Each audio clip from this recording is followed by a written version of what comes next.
Across the globe, justice systems are being reimagined through trauma-informed care, desistance theory, and neuroscience. At the forefront of this movement stands a voice for change, a trainer of professionals, and a storyteller committed to evidence-based reform. This is The Criminologist, the podcast exploring the people, the practices, and the possibilities shaping a more humane justice system. And now, please welcome the host of The Criminologist, Joseph Arvidson. Hello and welcome to episode 237 of The Criminologist Podcast. Happy to have you all with us today. I know, it's been a minute since our last episode. I want to start by simply acknowledging the brief pause in our publishing schedule. But please know this, I am not going anywhere. This has just been a moment to reset, recharge, and refocus. And trust me, we have been busy behind the scenes. Most notably, I am thrilled to share that we have had tremendous success continuing to roll out our TIDES Supervision Model. The TIDES Supervision Model, co-created with my dear colleague Nicole Kimberley-Staeheli, is a trauma-informed desistance model. We've talked about it on the show quite a bit. What we are so excited about and what's been keeping us so busy as of late is that we have proudly partnered with an agency here in Minnesota known as Partners in Behavioral Health. Partners in Behavioral Health is a multi-site agency here in Minnesota that specializes in working with justice-impacted individuals who are struggling with drugs and alcohol.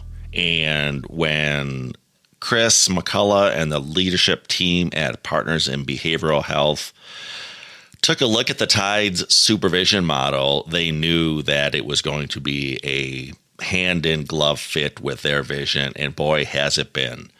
As I noted, Nicole, my TIDES co-creator, and I trained a cohort of initial users a couple of months back. But what we're really excited about is the vision that leadership at Partners in Behavioral Health had and realized the long-term game plan. Part of that game plan was asking and receiving a virtual version of the initial user training. So this is very exciting. You may know that we have been offering the 3-day in-person initial user training, but we now have grown capacity, and I'm really excited about this, particularly for folks outside of Minnesota or even internationally. We now do that initial user training virtually as well. That is comprised of 6 half-day virtual trainings. We're super excited about that. We are also very excited that, again, along these growing capacity lines, the folks at Partners in Behavioral Health asked us about developing a trainer curricula, which we accommodated them with, Nicole and I, and proud to say we now have our own TIDES trainer who is also an employee at Partners in Behavioral Health. So she will be now their embedded TIDES trainer, growing capacity as she continues to train about 100 other professionals at PBH across the state of Minnesota. So 2 huge updates for TIDES. We now have a virtual version of the initial user training, and if your agency feels that they are in it for the long haul and wants to grow internal training capacity, we also have a trainer curricula available. So big shout out to Heather Young, and always I'm so appreciative of my TIDES co-creator, Nicole Kimberley-Staeheli. We didn't stop there working with our new friends at Partners in Behavioral Health.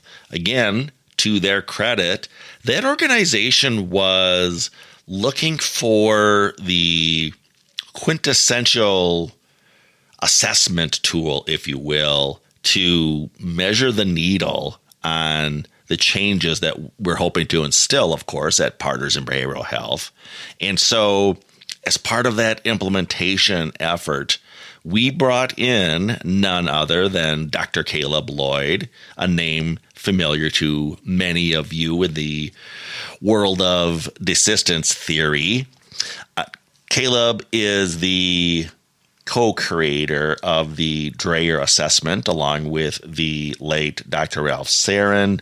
Dreyer stands for Dynamic Risk Assessment for Offender Reentry, and it is an assessment tool specifically designed to measure desistance correlates. So we felt that would be the perfect scale, if you will, to measure the impact of TIDES on the populations within Partners in Behavioral Health. So very excited now to be training Dreyer right alongside the TIDES model. We love the Dreyer because it doesn't just measure recidivism risk, among other things. It captures protective factors and, again, really drills down into those desistance correlates. So if your agency is looking for a dynamic, strength-based risk tool, one that aligns with hope, change, and human potential, I'd love to connect and help you explore the Dreyer and how it could complement your work. All of that brings me to today's episode. In the spirit of greatest hits and deep alignment with the themes we've just touched on, I am re-airing one of my all-time favorite interviews. A conversation I had back in 2021 with none other than Brad Bogue. If you're not familiar with Brad's work, you are really in for a treat. Brad has been a mentor of mine in so many ways, not just with those core correctional practices around motivational interviewing or risk assessment or cognitive behavioral interventions. Brad really got me interested in the development and implementation of correctional practice models. If you're unfamiliar with Brad or his work, he is the founder of JSAT, that is short for Justice Systems and Training. They're out in Colorado. Brad is a national leader in evidence-based corrections consulting and implementation. Brad's been working in justice, mental health, and addiction services since the early 80s, and he is one of the most insightful voices out there when it comes to truly understanding, but also challenging things that we've accepted along the way, such as the needs principle within the risk-need responsivity framework.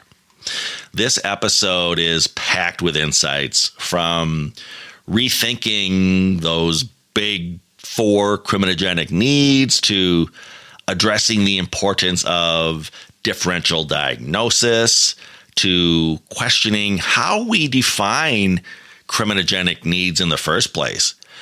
Brad doesn't just critique the R&R model. He reconstructs it with the clinical depth and practical wisdom that I am just so thrilled for him to share with us. Whether you are a seasoned risk, need, responsivity champion or new to the R&R model, we're going to have you walking away from this episode with a new lens and really plenty to reflect on. So like I said, whether you're hearing Brad for the first time or revisiting this conversation years later, I promise you this one really is going to resonate. So please enjoy my conversation with Brad Bogue, and I will see you all on the other side. Well, welcome to the show, Brad. I've known Brad for about 10 years in various iterations. Brad's here to talk to us today about maybe taking a look at the sanctimony of the need principle. Brad, before we go there, first of all, go ahead and introduce yourselves to the audience, maybe a little about yourself educationally, vocationally, maybe a bit about JSID if you like, but then maybe why don't we kick this off, because there are some folks who may not be as familiar with the risk need responsivity model. So before we do a deeper dive on the need principle, would you mind again, maybe introduce yourself, and then we can start by just giving those folks sort of a view at 10,000 feet of those three interlocking principles that make up the R&R approach. Okay. Hi, everybody. Good morning. My name is Brad Bogue, and I'm one of my roles is the Director of Justice System Assessment and Training, a company I started about 25 years ago. And in terms of my background, first I want to say that I'm very feel honored and flattered, silly, to be invited to share and hold forth on it, on something that's important to me. And I've recently listened to some of the podcasts and was quite impressed. So it puts a little pressure on me today, but I have ways of lowering the bar for myself. So one of them is just telling myself. So I started in the field in 1971. And I started working as a counselor in a therapeutic community based in New York. And that didn't last very long. In fact, it was only a few weeks. And then the next time I worked with criminal justice populations after that was with juveniles in Newport News, Virginia. And I worked for a program there called Alternatives, Inc., and it was a startup, and I really love getting involved in starting up programs. And I was there for about 9 months. And Alternatives, Inc. is still going strong, and it's twice won the CSAP Program of the Year award. It's a really wonderful, wonderful program where they help the kids learn how to run the program themselves in a way. And it's really marvelous how attuned that program and how resilient it's been. Anyway, I didn't work for the field until 1982, and I've been working ever since. And I started at line staff and worked, security, worked as a case manager, worked as assistant program director. Then I got a job not working in operations anymore, but working for the state oversight, the Division of Criminal Justice in Colorado, and was in charge of auditing and evaluating community corrections across the state. And then I moved from there to a special project with probation in the judicial system about bringing in a standardized assessment. And I was the first trainer in the U.S. in the LSI-R, as you understand it. And for the purposes of that project. And then not long after that, within a year, I became the first mint in the criminal justice system, along with another fellow that came in from Oklahoma. And then in 1997, I think it was, I left my position as a manager in judicial probation, feeling that after 5 years, we've kind of successfully implemented the standardized assessment, and then started my company because I saw the future was probably going to be tied to evidence-based practices, and I was feeling somewhat passionate about that. The breakthrough for me, there were so many, and some of them were interpersonal with mentors along the way. But one of the conceptual breakthroughs was the introduction based on the meta-analysis of Bonta and Andrews and John Drow, and a few others were involved in that as well. But their conclusion that the cornerstone principles of case classification were risk, what they call the risk principle, the need principle, responsivity, and also professional override. So when we say R&R, sometimes I'm thinking I'm hearing this is the beginning of a pirate thing, R&R, right? I still get confused when I hear that shorthand because it's so succinct.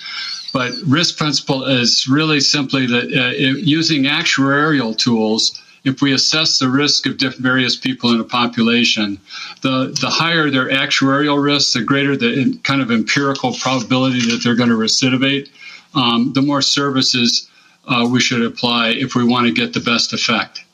And the implication is for low risk is we shouldn't be applying much of anything. And as the risk goes up, and there's good reasons for that we've learned and uncovered in different studies that support that general finding, that simplistic finding. The higher the risk, the actual risk, the more the services. Then the need principle is so you know that you have an idea of what the quantum of services are that might be warranted case by case. So what are those services? Where do you gather them? What is it? What are we talking about in terms of services? And that has proven to be that one of the rubrics for that is what they call a central 8. Okay, so that there's eight. Bonta again and Andrews identified in their meta-analysis along with Jean Dro that there's 8 primary or reliable areas of need with people on supervision, whether that's in the institutions or out in the community, that have a strong relationship to whether they're going to succeed in avoiding getting involved in the system again. And so the more prominent a person's needs are, and the more that those prominent needs get addressed, the more satisfactory the outcome. So that's kind of in a nutshell that need principle. And then responsivity, they talk about responsivity in 2 basic ways. One is primary responsivity is that primarily offender populations, going throughout the literature on this, what's shown to work most reliably is cognitive behavioral approaches, not chat therapy, not psychoanalysis, not anything but simple practice and rehearsal on fundamental skills. So cognitive behavioral, practice, coaching, or cognitive skill building, if you will. Different kinds of curriculums have been around for, well on 40 years now. I'm thinking about the one, Reasoning and Rehabilitation with Bob Ross, but many others have evolved and emerged over these years. So that's primary responsivity, is that you want to be thinking in terms of providing services along those lines about skill practice. Then the secondary responsivity is that there's all kinds of potential individual variation and differences that may call for adjusting when you're providing the supervision or services for the clients. And those could be things like as sort of basic and physical, as they can't read and they need glasses, and that interferes with them getting employment, that interferes with them participating fully in some kind of treatment programs because they can't read. It could also be that they've got particular needs in terms of their gender or their gender orientation, that if you can provide treatment that's sensitive to that, you're more likely to get better results. And so there's a slew of these different kinds of potential conditions to look for. And we kind of think about them in terms of a checkoff list and just go down to see if any are present, or just flagging them. It's not to get it perfect. It's just make sure that we've looked and turned over as many possibilities as we can in the short time that we have in terms of setting up treatment, so that we're looking ahead and we're not going to get sandbagged by some untoward kind of circumstances that we didn't anticipate. And it's a lot harder than talking about, because sometimes the client doesn't want us to understand or see what might be some of their responsivity issues. So, and then finally, the professional override is that all said and done, we should leave room for doubt and kind of carry a little bit of preoccupation with failure. Be sensitive that we don't have a very solid pat hand and understanding. Neither does the client probably. And between us, sometimes we can make some good things happen, but just leave room for doubt, and then be prepared to override when you just have a sense that this isn't the right situation, and especially when you can back it up in writing with making a couple statements about this is the reasoning or the logic, that you're overriding the risk level, for instance, in the assessment or the kind of programming that might have been recommended, because you're going with some other inside information, so to speak, that you have. And systems that don't override or tolerate override tend to make a mess of things.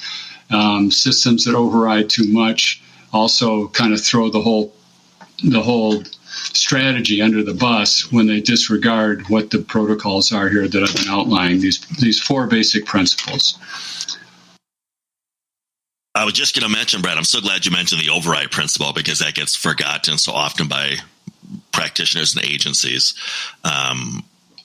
Today, I want to talk to you, kind of do a deeper dive, as we've pre-gamed on a little bit, about, as you put it, the sanctimony of the need principle. Not so much to displace or replace it, but perhaps simplify it and hopefully foster some additional discussions. So, to that end, why don't we begin with where you feel the central 8 sit now within the context? Let's start out with the context of Arvidson and Hershey's 1990 book, A General Theory of Crime. All right. Well, I'd like to preface this with something I heard on the news last night. The news was about pulling out of Afghanistan, and the commentator was on a bit of a tear, and he was, but I think there was some truth to what he was saying, and he's saying that according to the military's own assessment, since we've been there, the operations has been operationally disorganized, and it's been conceptually confused why we're there, what we're supposed to be doing. I would say that's quite also true of the criminal justice system, especially in my country, in the U.S. There's many things that we've been accused of, but being conceptually clear and operationally organized aren't 2 of them. And so because I started a long time ago when it was kind of like freewheeling back then, in the beginning of the 70s, it was still in that kind of 60s mentality. And Martinson hadn't come out until 74. And that's when I started my second job in the criminal justice system. And really the effects of that didn't take place for, slowly for a few years following that. But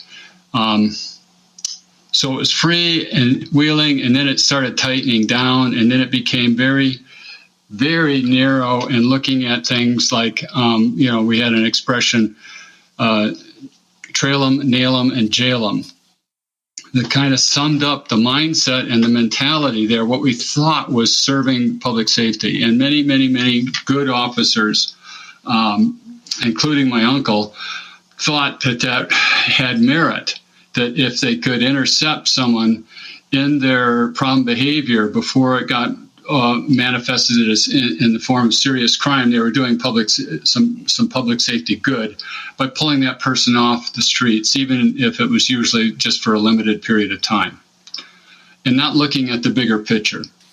So that you might be disrupting their a limited employment situation, you might be exposing them to more risky people in the jail or in the holding place that they were in, et cetera, which we're all now familiar with. So that's the background that I want to kind of suggest, that we're in a process that isn't finished. And I just want to invite everybody I can to maybe join me in some humility about what we know or don't know. And sometimes the social constructionist knowledge is interesting. It's such that when people have more vested interest in things, they tend to solidify their understanding and model and make it more portable, but also more profitable sometimes. So you got to consider the source as much as possible, I believe, when it comes to social construction and knowledge, and really look at this openly. So here's my case. I'll make it first. Arvidson and Hershey. They published in 1990 a general theory of crime and deviance. I was in graduate school at the time, and in the thick of it. And my graduate advisor, it just occurred to me recently, he's a master theorist and an integrator of theories. His name is Dr. Del Elliott. And so he was into synthesizing and integrating theories big time. At an international level, he was preeminent at that level.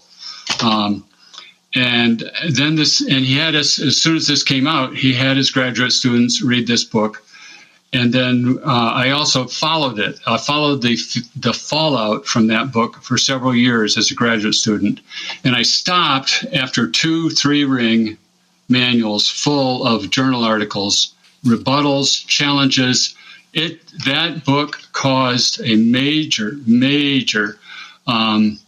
tremor in criminological understanding. And here's what it was. It said, folks, crime isn't that difficult to understand. It comes down to 2 things.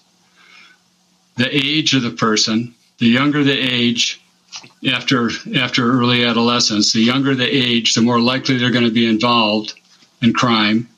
And wrong finger.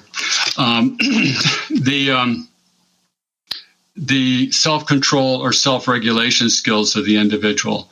And that was one of the first times where they had access to big data to support and buttress their case.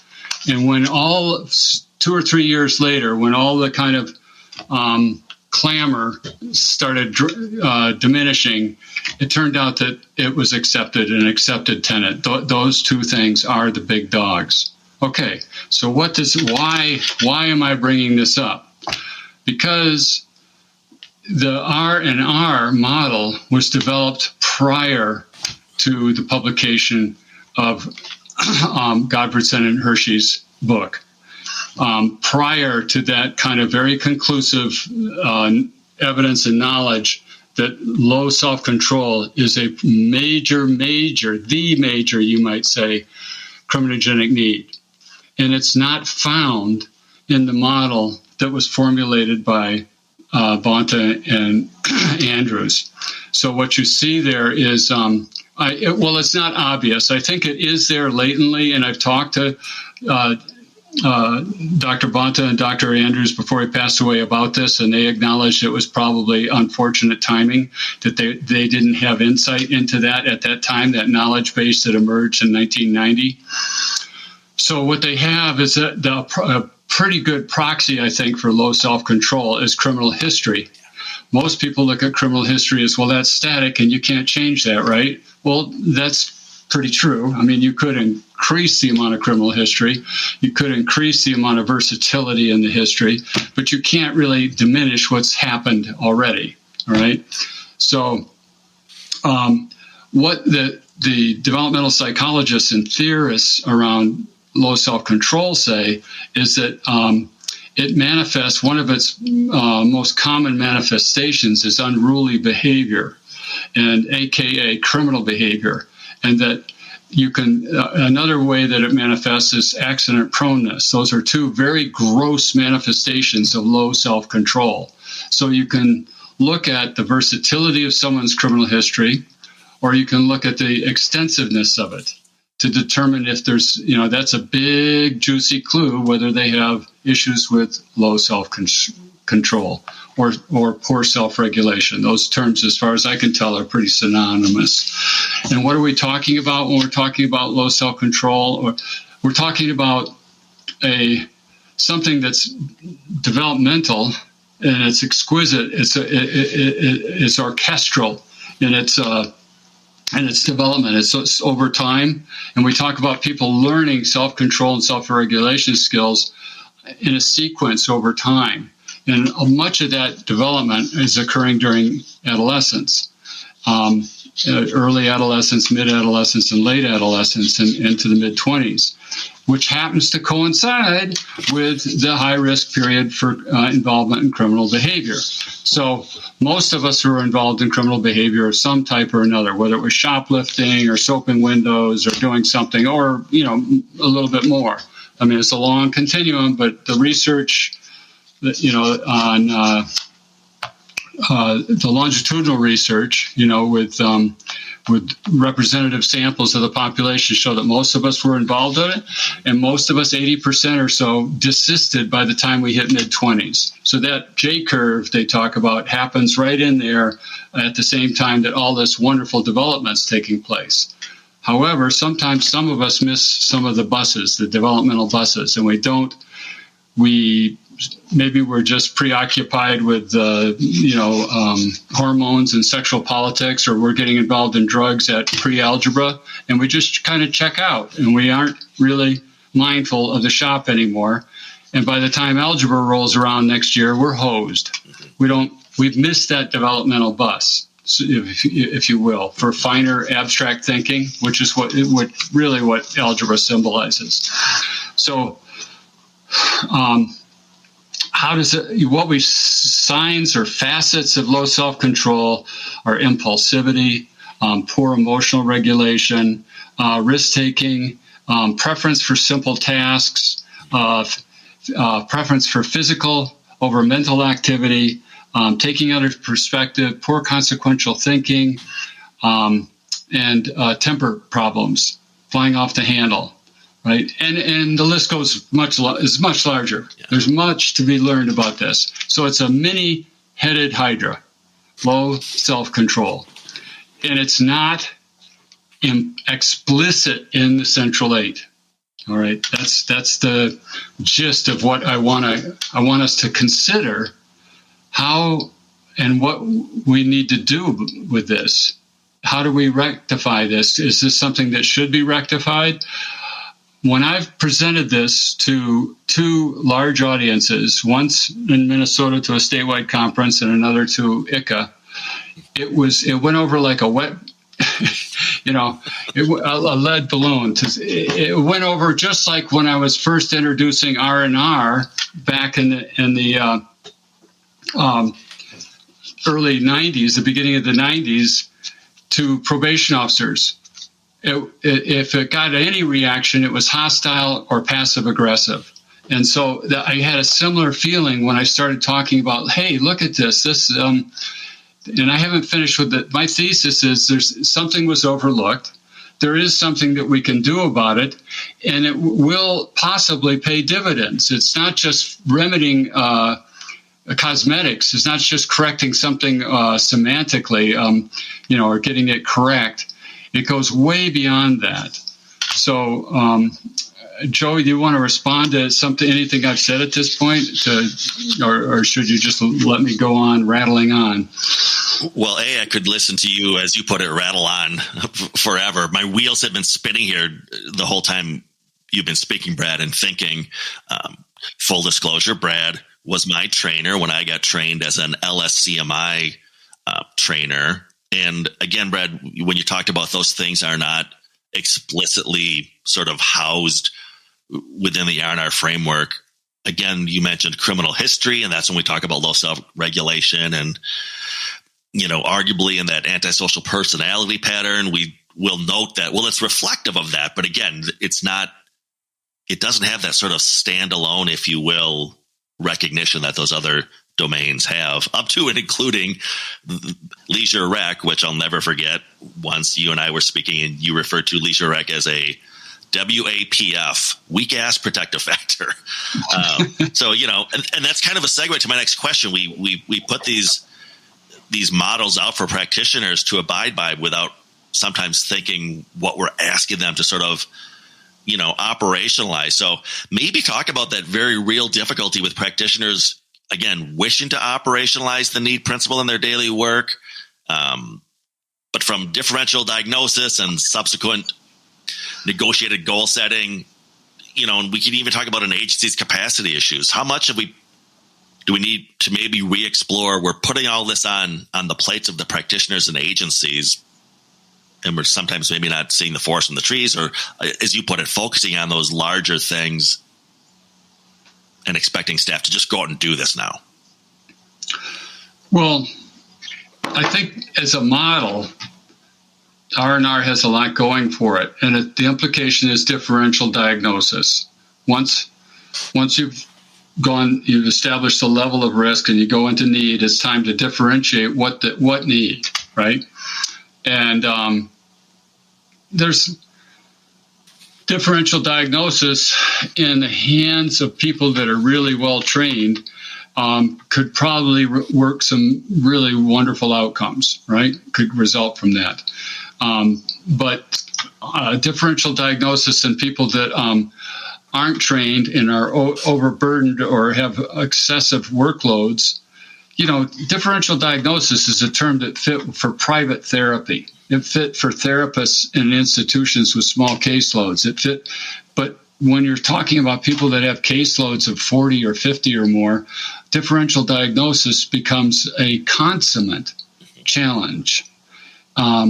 First of all, the differences between the domains with doesn't matter what the tool is. If it's a differential risk need tool, it could be the compass, it could be the LSI, it could be the strong. There's many tools out there, but differentiating between one domain to the next when it's only the load and the resulting finished and scored assessment is only a few percentage points is questionable whether that's really valid or not. It could be more a function probably of the itemization in the scale than it is the actual person that's being assessed. Officers aren't stupid. They pick up somewhere. I think they understand this. That maybe there's not that big a difference. Then when we get into weighted differential diagnosis, where we assign weights, so sometimes this is done automatically in the software. Sometimes officers are just asked to kind of overlay in their thinking. The big four, right, so to speak, are more potent than the others, certainly than the lower two. Employment, education, and leisure rec is what we're trained and told, and we can see the results in the meta-analysis that have been conducted that those have significantly smaller coefficients to outcomes. So therefore, we weight differently. But then you're into a whole other layer of variation and noise potential as you're making this differential assessment now with conducting a weighted one. Okay, then there's the actual fulfilling your conclusions, right? That this is the number one, this is the number two, and number three. And when number one gets all better, we get good progress, we're going to drop back and work on 2 and 3. And yet I've never really seen that happen very much. In my years of experience in my own, when I owned and ran 2 different licensed treatment agencies for offenders, I just think the time pressure, the workload pressure interferes there, and it renders that model, which has some really good logic and some good empirical underpinnings, notwithstanding the one I talked about, self-control being overlooked, that it's just too cumbersome. It's not. So that leads me to this kind of jump in logic is, rather than try to be okay or good enough at 8 different domains, in programming, why don't we just get good at a couple? And if I wanted to know which ones to get good at, well, as an empirist, I would look at the data, which I have done for 30-some years, looking at the results of instruments like the LSI and Compass. And what I've seen is consistent when it's system-level data. It's not a special population, like we're going to go in and assess sex offenders, or we're going to assess, domestic violence or something, looking at that. When it's a general heterogenic sample, system data, representative sample, invariably, the high domains are criminal history and companions. Criminal history and companions. Criminal history. I'm sick of seeing it. It's always the same. So that would suggest to me that maybe we look at that. And what are we talking when we talk about criminal history and companions? Essentially, I believe we're talking about low self-control and self-regulation, which is the mother of all these other problems: substance abuse, the problem of immediate gratification, adopting criminal attitudes and orientation from others. All of that emanates out of low self-control, because there's so much liability when you're an adult and you have missed a number of buses developmentally that you don't have the same capacity to navigate, and you're going to get marginalized more easily in various situations. You're going to be more at risk if you get placed in an incarcerated setting, to picking up more criminogenic attitudes, to picking up more antisocial practices or skills. So low self-control, social support. Mm-hmm. So I call it social support, not companions, because I think that's the underlying essence of the domain. And what we know about social support, check this out. It's the biggest moderator in all psychosocial treatment. It doesn't matter whether people are there for phobias, they're there for depression, it doesn't matter what. The biggest factor that moderates the outcome, irrespective of the intervention, is social support. People that have good social support do better, and people that don't. What is good social support? We also have the benefit now of 50, 60 years of research on this topic, and it's where it's emerged and gone, again, with the help of big data, the Framington study, for instance, and other studies that just are amazing to look at. How impactful social support is on our lives, day in and day out. And when you start unpacking it, there's a handful or two of very core principles that are worth understanding, which we have yet to really grapple with in our world, I think, adequately. And I say our world, I mean social services in general, education in general.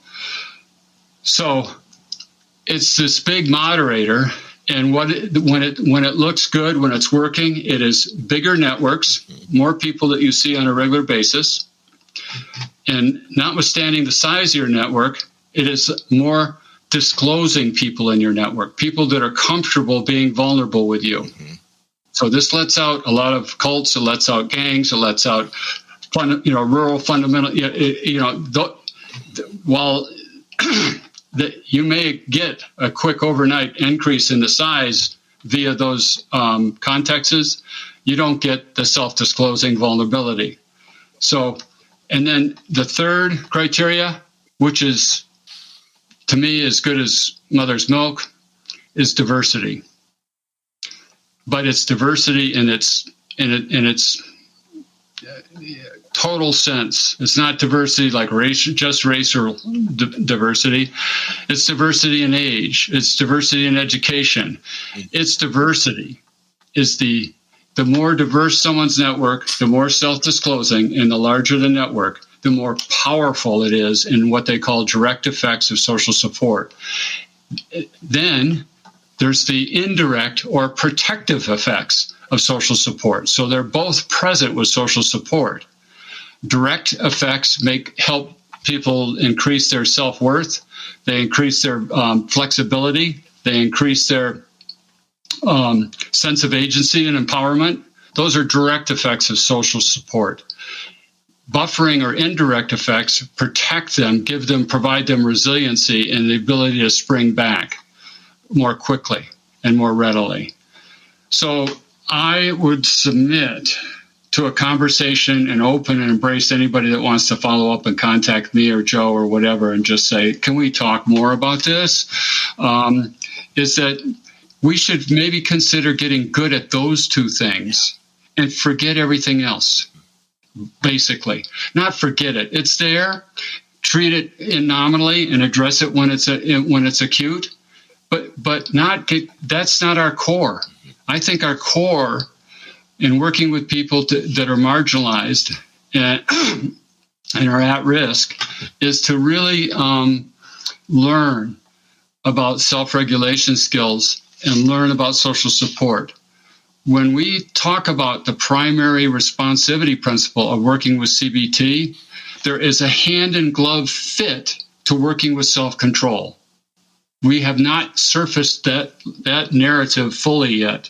That's why it works. The evidence out there that was gathered through meta-analysis after many is very consistent.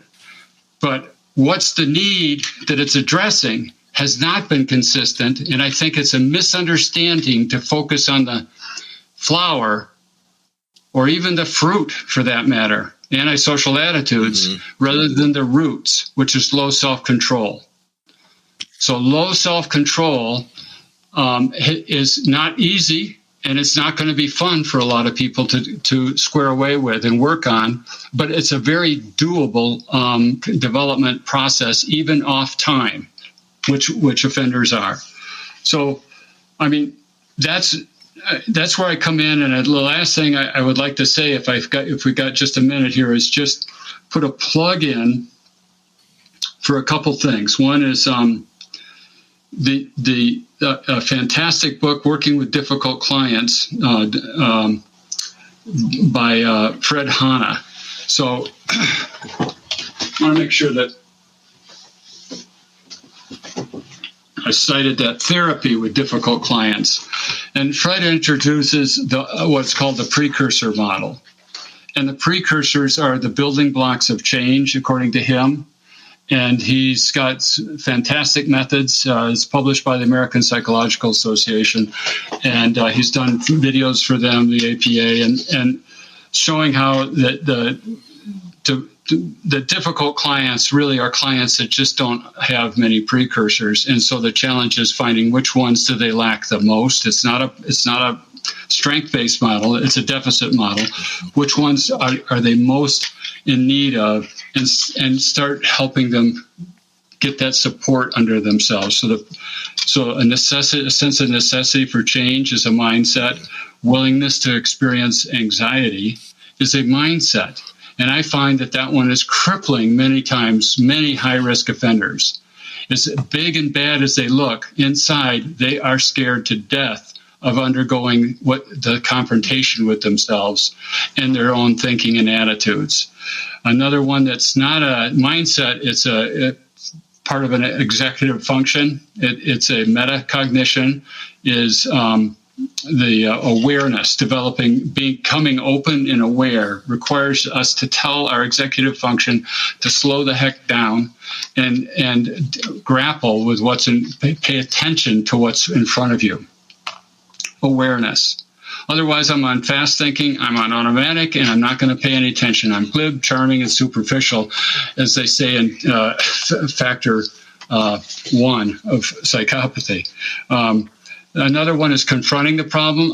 It's an executive function as well as effort. So I've been looking at these in myself as well as in clients and workers and whatnot. And those are things that we can train or show people how to turn on and off, how to work with, assuming they don't have frontal lobe damage. So as well as the mindsets. The 7th out of the 7 precursors is social support. We're back full circle, right? Finally, the last thing is that we, prior to Bandura, or coterminous with Bandura, was someone named Dick Jesser, developing in the late 50s and the early 60s at the Institute of Behavioral Science a theory that explains problem behavior. It's called problem behavior theory, and you can Google it and you'll drop into Alice in Wonderland there.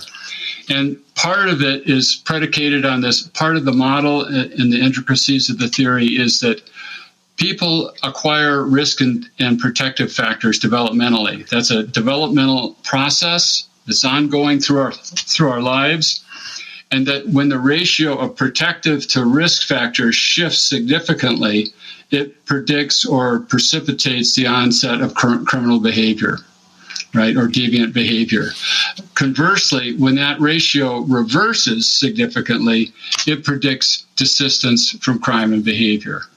And it's so eloquent, this theory, and it's been validated in so many different countries and with different cultures, because it's a function of the Institute of Interdisciplinary Behavior is an interdisciplinary institute over at CU. That's a massive institute that's been there, but it's all ivory tower. It doesn't come down to the mid-range theories and the things that we do, and it doesn't. But when you look at how it addresses and looks at the causes and conditions of low self-control and social support, and how they factor in various types of risk or protective factors, it is eloquent. And we have not been able to share this. We have not been able to bridge this to our field yet. And we really, I think it's worth looking into. We go by what's easiest. We take the path of least resistance. That's what I do. I think that's what everybody does generally, especially in trying and uncertain times, But that doesn't get us out of Afghanistan without harm. We need to be more thoughtful. Thank you. Brad, normally when I'm either in the room with you listening to you or listening to you via some other medium, I'm taking copious notes, which I had to resist the urge here to take notes and keep reminding myself, Joe, this is being recorded. You can go back and listen to all these nuggets later. Not to put you on the spot, but I just enjoy talking to you and learning from you so much, Brad. I would love to have you back to unpack some of these things. We really could do a deeper dive on just problem behavior theory in and of itself. The other thing I wanted to note when you were speaking, I spoke with Dr. Bonta a few months back, if not longer. He mentioned to me almost in passing that, Joe, we've gone from the big four, and we're really talking about the big two, which are peers and criminal thinking, which, as you noted, the root of that is really that low self-regulation. So I couldn't agree more with you about we need to, again, almost sort of take some of that off the plate of the practitioner, strip it down and say, whatever the old commercial was, we do one thing and we do it well. Or in this case, we're going to focus on two things and we're going to do it well. Jim Collins, I think, Good to Great, he had in there a chapter on the hedgehog principle. Yeah. And that the hedgehog is really a very old mammal in terms of evolution, and it's survived primarily because it does one thing really well. It rolls into a ball and it protects itself when it's threatened. End of story, And if we could get that way, and I believe we could with social support, I know we could, is develop, because there's lots of chops that we could develop and use that we aren't, and it's easy to measure over time. Social support does not elude us into like self-regulation or antisocial attitudes. It's not that elusive. It's very concrete and tangible. And there's many techniques that lend themselves to tracking that data. We could get really good, remarkably good at it, and do our local communities and our population and our stakeholders a really great service by getting good at that, as well as self-regulation skills. Yeah, you're right. I think the foundation is there of how we've, again, sort of driven home the point of peers. But I love how you frame it as social support, which folks in the desistance camp do as well. Whereas, and this is probably an oversimplification, but I think too often with the risk need responsivity model, we think of peers and it's just sort of whack-a-mole, make your negative gangster peers go away. But we don't talk about augmenting pro-social supports, or as you put it, really looking for folks who are going to be driving those buses, as you say, those sort of off-ramps. I think we really need to reimagine how we look at social support and not simply, again, negating negative peers. I would love to be a part of any conversation about that with you, Joe. I mean, I feel strongly about it, and it's been my in terms of my own learning and journey, but it's also been part of my experience. The reason I left after 3 weeks in 1971 was low self-control. My girlfriend had graduated the drug treatment program, the year-long drug treatment program, a few weeks before me, and I couldn't handle being alone without her and left. And so what I'm talking about is something that I've experienced on the street level prior to in 1971 in spades. And I know that it's doable, but it's not. It's hard to persist, and it would be so much more helpful if systems would look more closely at what the needs are, rather than the model that we're dealing with. Yeah, again, I couldn't agree more, and I love, as you said, that I think folks can relate to their own experiences, their struggles, their journeys when it comes to their experiences with social support and how it changed their trajectories, whether deviant or not. But again, that's the appeal, I think. But I know we're up against the clock with time. I'd love to have you back on the show. In the meantime, what I will do is leave the link for JSAT in the show notes of this episode. I'll probably find a link for Fred Hanna's book and put that in there as well. And then, hopefully you'll be back and we can continue this fantastic conversation. Joe, thank you very much. Thank you. Always a pleasure to see you, Brad. All right. Bye-bye. All right. Bye-bye. And there you have it, my 2021 conversation with the one and only Brad Bogue. A huge thank you once again to Brad for that brilliant dialogue, which remains just as relevant today as it was when we first recorded it. If you took something away from that conversation, and I really hope you did, I would just encourage you to embrace the notion that as much as we need to adhere to fidelity when we implement core correctional skills, we don't want to have such a stranglehold on that we're blind to progress or innovation or new trends. I know my fellow evidence-based practice trainers out there will attest that our heads explode whenever we challenge or question a learner about a new practice we're trying to instill, and their response is, well, we've always done it this way. And that's what I really liked about this conversation with Brad, is that as much as he and I are huge devotees and admirers of Dr. Jim Bonta, we realize that we really always need to keep on improving the mousetrap and building a better mousetrap. And that's what we do in this episode when we encourage folks to maybe recalibrate that lens that they look at the need principle through, and in particular those criminogenic factors.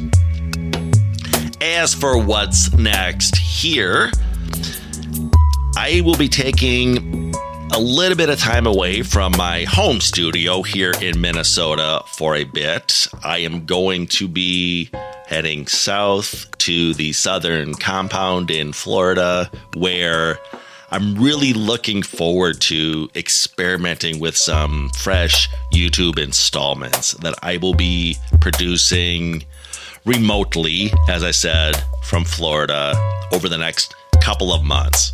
Now, these won't be traditional podcast episodes. They'll be shorter visual pieces that let me continue sharing reflections, resources, and maybe even some behind-the-scenes updates from the world of desistance and correctional reform. So if you haven't already, please head over to the Criminologist YouTube channel and click on that subscribe button so you don't miss these new installments. Of course, there's other great content already there on the Criminologist YouTube channel, so please check that out. I will drop the link below in the episode description if you want to go right to the YouTube channel now, or you could just search for it at The Criminologist on YouTube. Thanks, as always, for your continued support. Whether you've been with me from episode 1 or just discovered us today through Brad's genius, I am so grateful you're part of this community. Until next time, folks, always remember, there's no them, there's only us. The Criminologist Podcast is a production of the Paragon Group, LLC. For speaking engagements, training opportunities, program design, or interview requests, visit theparagongroup.llc.com. To learn more about the TIDES Supervision Model, a trauma-informed, desistance-based approach to community supervision, please visit the TIDESLLC.com. If you enjoyed today's episode, be sure to check out the Criminologist YouTube channel for additional content, including exclusive video interviews and international insights. Both the Criminologist Podcast and the Criminologist channel are brought to you by the Criminologist Media Group. Don't forget to give the show a 5-star review. And as always, thank you for listening.